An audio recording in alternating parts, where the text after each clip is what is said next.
Professor, boa noite. Apresentando aqui as simulações.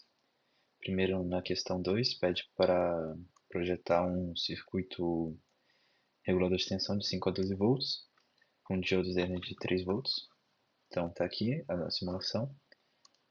Deixa eu só adicionar um resistor, que eu estava fazendo teste de curto-circuito. Então, adicionando um resistor de 1K, a gente pode ver que a gente vai ter para uma resistência máxima de 10K, que seria nosso potenciômetro, uma tensão de 12 volts. Para a nossa resistência mínima, a gente tem uma tensão de 5 volts. E o circuito está projetado para ter uma proteção de corrente de 150 mA. Então a gente põe em curto. E aqui a gente pode ver que está mais ou menos ali no 150 mA. O segundo circuito pede para projetar um regulador de 2 a 5, só que no caso ele pede para usar um diodo de 8 volts, um diodo de energia de 8 volts. Então, para ter uma VRF menor, eu fiz um divisor de tensão aqui e a gente tem uma VRF menor, igual a 1 aqui no caso. Aí eu estava tendo problemas usando o amplificador operacional o 741 da biblioteca aqui do Cooks, mas eu consegui resultados melhores usando esse aqui, o AD825. Então, tá aqui nosso circuito simulado com a resistência máxima, a gente tem 5 volts. 5 volts. E para nossa, se a gente botar aqui agora a resistência mínima, a gente tem 2 volts. O circuito está com proteção de corrente também, 150 mA. Então, se a gente botar um curto-circuito aqui, a gente pode observar que a gente tem uma proteção mais ou menos por aí. E agora passando para os circuitos da questão 4, esse foi da 2 a 3. Na 4A a gente tem um circuito buffer usado como regulador de tensão. Então a gente tem uma entrada de 12 volts e a gente tem um divisor de tensão. E a gente tem um VRF que vai ser igual a 6 volts. E aqui a gente está na nossa saída. Deixa eu botar um valor bom de resistor. Então aqui na nossa saída a gente tem uma tensão de 6 volts com uma carga. Só que aqui a gente não tem nenhum tipo de ganho de corrente. Então nosso circuito, se a gente põe 10 ohms, ele passa a quebrar. Então a gente já não tem mais a mesma tensão. Passando para o circuito da letra B, agora sim a gente tem um TBJ para ter uma corrente maior, um ganho de corrente. Então aqui a gente tem o mesmo circuito, nosso VRF é 6 volts e a gente tem um VL mais ou menos parecido, regulando ali no 5. Aí, deixa eu botar aqui, tá?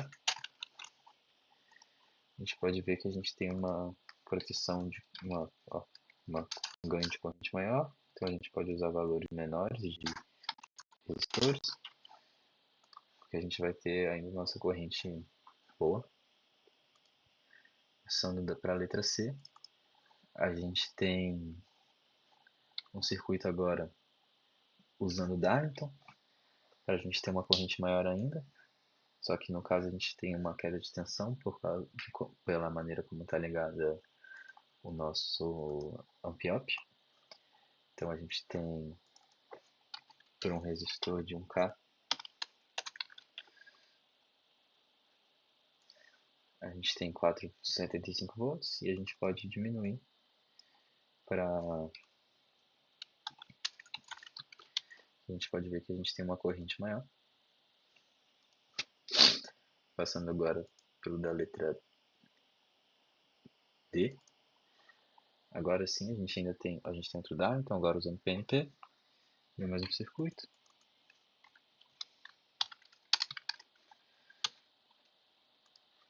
A gente tem um regulador que vai regular no 5.47. E é isso. Agora passando para o da letra E.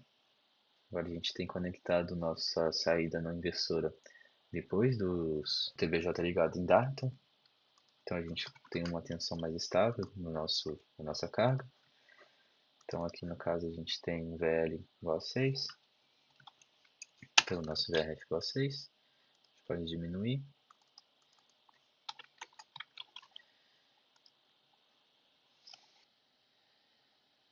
Passando agora para o nosso circuito da letra F.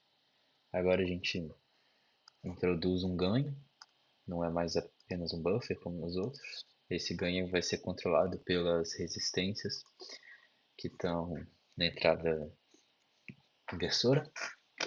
Então, no nosso caso agora a gente tem um VRF igual a 10 volts. A gente pode ver que na nossa carga chega 18, simulando aqui. Passando para o próximo circuito da letra G, a gente tem praticamente o mesmo circuito, só que agora a gente tem um VRF mais estável, porque a gente está usando um diodo Zener para fazer isso. No caso aqui do Cooks, na questão 2 e 3 também esqueci de falar, eu usei um diodo normal, mas tem como, nas configurações dele, adicionar uma tensão de breakdown, e ele age como um diodo Zener. Tá. Então aqui a gente vai ter uma tensão de referência bem mais estável, gerando um VL bem mais estável também.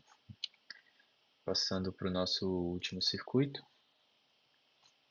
a gente tem aqui nosso circuito final, assim. A gente usa o diodo Zener para ter uma tensão de referência mais estável. Nosso amplificador operacional com nossos resistores na saída inversora. Aqui a gente tem nosso circuito de produção de corrente com o Darlington para a gente ter uma corrente maior. Então, aqui no caso, já está o teste do curto-circuito, mas deixa eu adicionar um resistor para a gente poder ver ele regulando. Então aqui a gente consegue ver nossa regulação de tensão em torno de 5 volts, que é o que a gente esperava mesmo. E quando a gente põe um curto-circuito, a gente pode ver nossa proteção funcionando em cerca de 150 mA. Então, voltando aqui, a gente tem nosso circuito final. Então a gente está com o nosso resistor, a gente tem a proteção de corrente de 150 mA. Nossa última simulação pede para fazer um fonte H com um PWM de 5 volt, de 0 a 5 volts, quer dizer, de 0 a 5 volts, e pedia para passar no mínimo, sair do PWM no mínimo 0,3 mA. Então aqui a gente tem nosso circuitinho funcionando.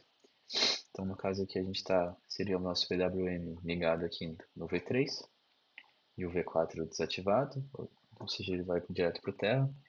E a gente tem nossa tensão positiva aqui, medida pela nossa simulação de motor, que é apenas um voltímetro. Aí a nossa corrente de saída do PWM está menor do que a necessária.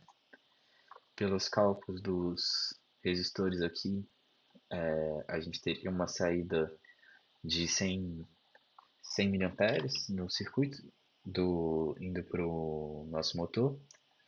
Não sei se é isso que pede, mas como aqui a gente não tem nenhum tipo de carga, a gente não consegue ver essa corrente. Simulando aqui, a gente pode ver que a gente tem os mesmos valores. Desativando essa fonte e ativando a outra, a gente pode ver que a nossa tensão vai inverter, então menos 12 volts. E agora a corrente aqui ainda continua sendo menor. Então significando que nosso